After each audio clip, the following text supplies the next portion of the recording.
Hi, so this is my video report number 4. So basically in chapter 5, I outlined a bunch of ways in which a group differentiates from a collection of people.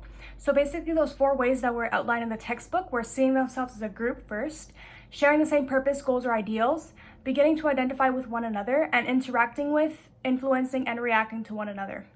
So basically an example of this, or an example of the turning point that between a group or a collection of people is, for example, I took a leadership course in grade 12, and within that leadership group, there was a lot of different ways that we had to come together to work together as a team and just be able to build those relationships that we didn't have coming into the trip.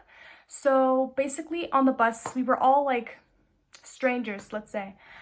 We didn't really talk to each other. We didn't know each other. There wasn't groups that were formed. There was no friendships.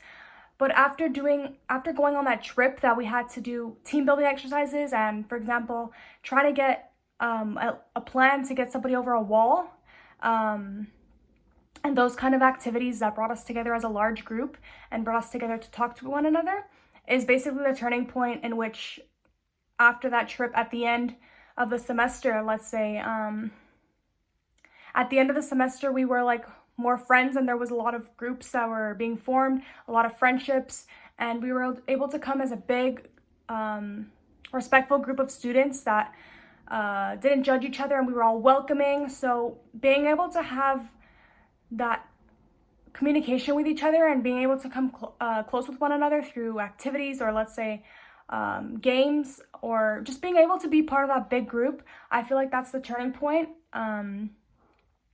So now the difference between the physical and emotional environment of the group is, so the physical environment is basically how it looks, how it's set up, and where the life skills class is going to be run. As a coach, we need to be aware of the room and its impact on the participants. So if it's overcrowded or too cold, for example, the learning will be diminished. And just like in a regular classroom, we need to be able to take a look at breaks too. So we know that breaks help with concentration, and that will be important for the clients so that they can get a better learning experience from the group. So also things like external noises and lighting can be very distracting as well. So if we have those distractions, the learning will be diminished and our clients won't get much of the learning experience from the session. So I feel like as a coach and as a person running the lesson, we need to be aware of those things in our physical environment that can take away from our participants' learning. So the emotional environment is basically the feeling of the group. So is it welcoming? Is it cool? Is it formal? Is it friendly? So the emotional environment is the influence as to whether clients will participate or not. And it can encourage trust or mistrust. So when there's trust in the environment, the individual and the groups can grow. So if we're warm and friendly, there will be more trust and the groups will grow. So also in the chapter, we learned about 4 reasons that subgroups resist from being involved in a larger group. So those 4 reasons that were outlined is that they don't like the direction that the large group is taking. They're in a power struggle with the leader and other members. They're not clear what their own needs are, and they're mandated to be in the group against their will. So for an example, we can take a look at when a friend group is together and one person in that group automatically doesn't like what the bigger group is talking about. They're not gonna agree, and they're gonna try and probably influence you to take their side so that you don't get involved in the larger group.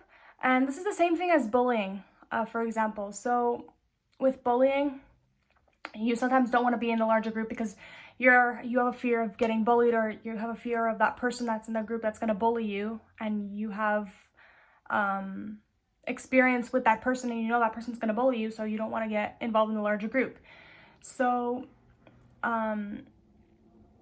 with those 2 examples that I talked about, it's basically talking about the 4 reasons why subgroups resist getting involved with the larger group, because they don't like the direction that the large group is taking. So for example, 1, I talked about that one person in the small group that doesn't like the direction that the big group is taking. They're going to influence the little friends in their group that, oh, I don't like what this person's talking about in this large group, so let's just stick to our own group. So with chapter 6, The textbook made an observation that a coach is a facilitator, but a facilitator is not necessarily a coach. So basically, a facilitator is more of the observer on the outside that's looking in and managing with the process of the group. Coaches are more intimate, but they become more involved and invested with the clients, so therefore they're seen as role models. While facilitators help the group stick to their agenda and tasks, coaches are more of the here and now practitioners, so they recognize that they need to go off task to meet the group needs for the means of learning. So facilitators are experts in the group process, while coaches have expertise in the content and process. They're more flexible and know how to transition between the two. So therefore, it means that they're both teachers in a sense, that teachers are coaches necessarily in the way that they push you, but they both have their different areas of expertise and their own ways that they do and they work with to provide a successful session. Just like a medical care team works together within doing their own areas of expertise in order to provide excellent client-centered care. So life skills coaches, they have a variety of responsibilities and key responsibilities. So the two that I'm going to talk about is facilitation and modeling. So the facilitator guides problem solving, managing conflict, helps the group maintain a positive climate. Their main task is to focus on process issues, like the task of relationship maintenance. This means a task, so let's say helping the group stay focused and maintaining ground rules for when you're working together.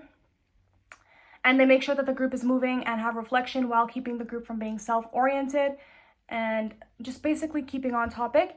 And modeling is basically, as we know, the behavior that we possess is learned through our teachers, role models, family members, etc. So modeling is basically showing good manner and making sure that we are aware because behavior is learned. So a key role for the coach is to demonstrate authenticity.